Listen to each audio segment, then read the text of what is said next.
Awan siya ganyan. Ito 1.5 lang dapat pero naging 2 inches ganyan. Diba pag natahi ganyan. So ito dadagdagan natin yung neckline ganyan kasi mayroong allowance dito. Yan. Tapos mag-a-add ako ng para sa pagtahi. Ang ano ko, sistema ko 1 cm lang siya. Bawat 1 cm bawat ano. Dito lang sa baba lang ang ano, half inches sa dulo, sa hips. So ganyan.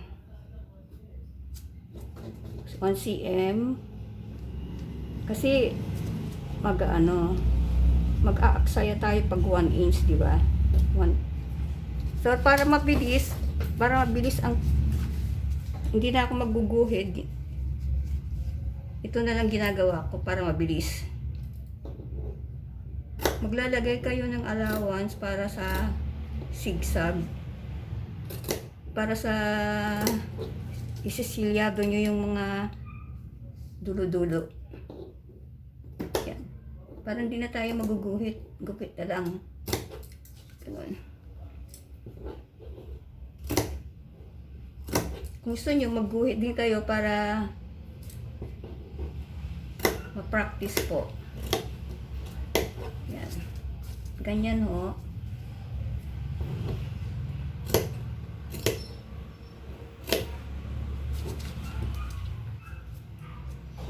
Tuloy-tuloy nyo lang.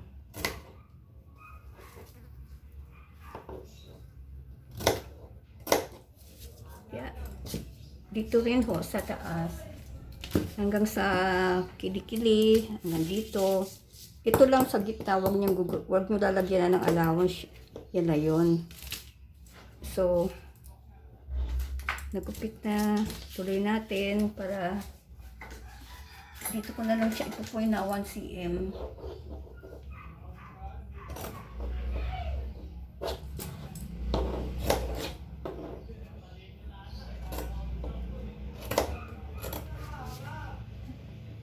cm siya.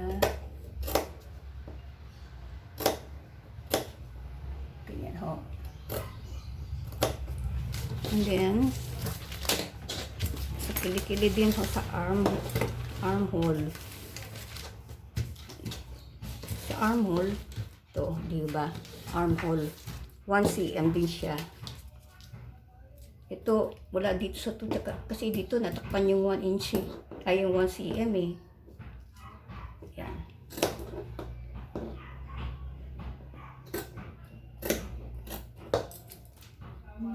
cm.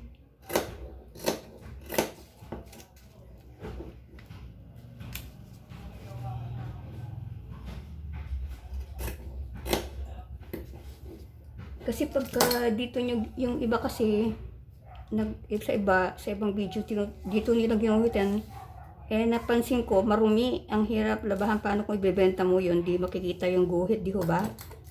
So mamaya pag sa susunod mga video ko magtatahi ako, may technique ko ako doon. Ito na lang pala tandaan ko, 1 cm. Dito ko magtatahi. 1 cm din yun. Yan. Extend yun, ganyan. Ito front ho ito ha, sa harap. Mamaya yung sa likod mas madali. Walang hiwa sa gitna, di ba? Ito na lang. Ito na lang. There you go.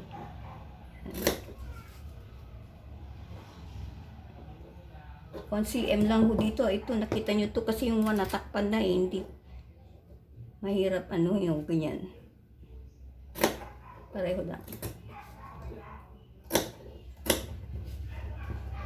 Ayan. Tapos na siya.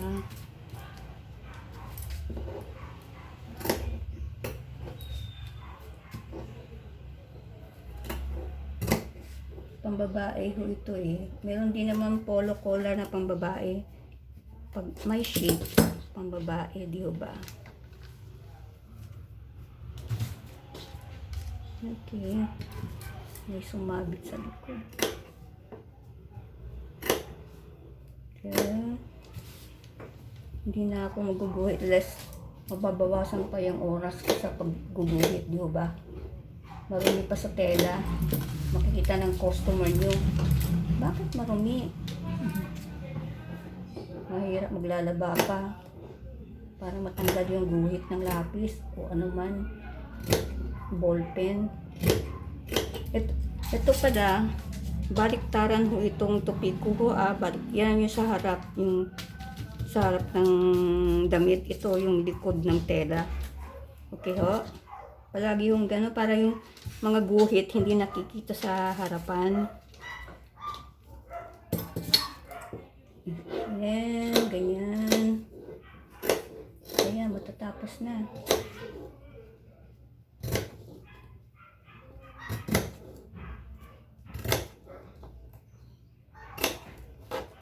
Yan, sa dulo, sa madali, half inch.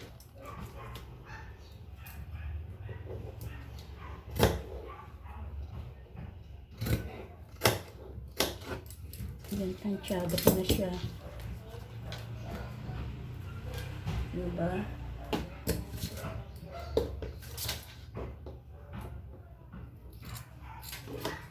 Dito sa dulo ng blouse, half inch lang ako para hindi makapal naman sa baba, di ba? Half inch lang ang gusto ko. Yan, itutuloy siya ganun para malinis. Yan, half inch.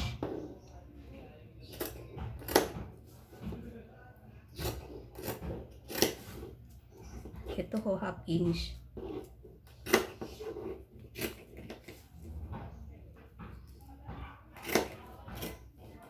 Mas maganda ho yung ganito, hindi na nakmamark ng lapis kasi marumi yung lapis kahit sa likod.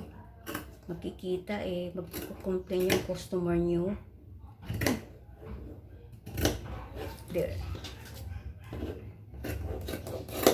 Half inch yan. Ito ho, yung allowance yan. Di ba ito? Ito yung neckline sinundan natin sa allowance ng buttons. So ito, hatiin natin siya kasi para sa botones itong allowance na to. Ito yung pinattern ko sa last video ko. Ito yung 1/4 ng harapan. Tapos yung dito, 1/4 din. Tapos sa likod, dalawang 1/4. Kaya 1/4 yung mga sukat natin. So ito, gugupitin natin dito. Diba? Kasi allowance, kailangan hiwalay sila. Ganyan.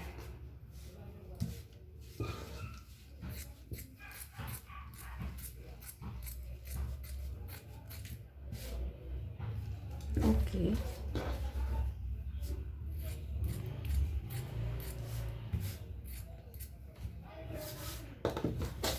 Yun. Kanya-kanyang teknik kung saan kayo mabilis. Yun na lang gawin ninyo. Gaya ko. Basta yung nakita nyo mga basic. Yan. Diba? So, ganyan na siya. Ito yung baliktaran. Ito yung baliktad na tela sa likod. Sa ilalim ng katawan. Yan. Ang mangyayari ganyan. O, diba? So, ito yung left side, ito yung right side. Ganyan. Kasi 1 inch. 1 inch yung allowance ko. Pero kailangan magtutupi ka pa para sa likod. Tatahiin yun ganyan. Tapos dito rin, kailangan